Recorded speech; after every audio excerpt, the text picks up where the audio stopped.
Now, we come to the 6th chapter, and when we come to this chapter, this is the last chapter in this present series that we had at the very beginning, the judgments on Judah and on Israel. And beginning with chapter 7, it will be visions of the future, and that will take us through the book of Amos. We'll move a little faster through that section. But now we've come today here to chapter 6, and it's the last in this series of 3 chapters. In chapter 4, it was God punished Israel in the past for iniquity. And chapter 5, God will punish Israel in the future for iniquity. And now, in chapter 6, Israel admonished in the present, that is, in Amos's day, to depart from iniquity. Now, he begins by giving one of these woes. He is not the prophet that majors in the woes. You find them in several of the other prophets that we've studied, and you find them in the book of Revelation. Now, here is a woe, W-O-E, and it also means W-H-O-A, means to stop, look, and listen, because this is something that is important. It's like the word therefore. He used that in the last verse of the last chapter. Therefore will I cause you to go into captivity beyond Damascus. That therefore is always an important word, as we've said. Someone wrote me, said that their preacher says that when you come to a therefore, you should see why it's there for. And that is a very good explanation of it. And the word woe is one that ought to draw our attention. Woe to them who are at ease in Zion and trust in the mountain of Samaria, who are chief of the nations to whom the house of Israel came.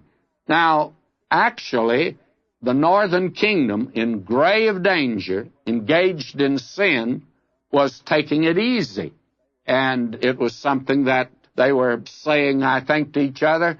The common greeting at departure years ago was, well, take it easy. Well, today it is, have a good day. I take it that it means practically the same thing, and that's what they were doing. Woe to them who are at ease in Zion. And they were sitting in the lap of luxury in a day of affluence. And we've been doing that, actually, since the Depression and World War II. As a nation, we have been in the same condition, sitting in the lap of luxury and in a day of affluence. Now, he goes on here to say, you trust in the mountain of Samaria. That's where they kept the atom bombs. They felt that Samaria was the capital of the northern kingdom. Ahab and Jezebel lived there, and that was where the palaces of ivory were.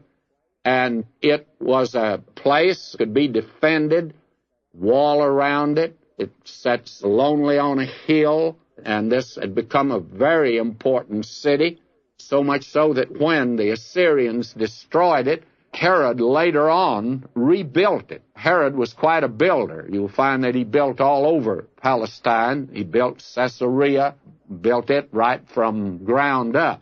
But in Samaria, he rebuilt it because it was such a marvelous location.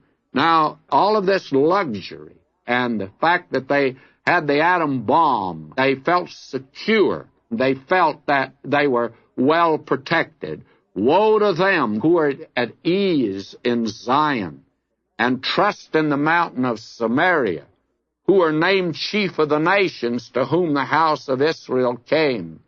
And they were recognized in that day among the nations. They belonged to the United Nations, and the northern kingdom had a great deal to say.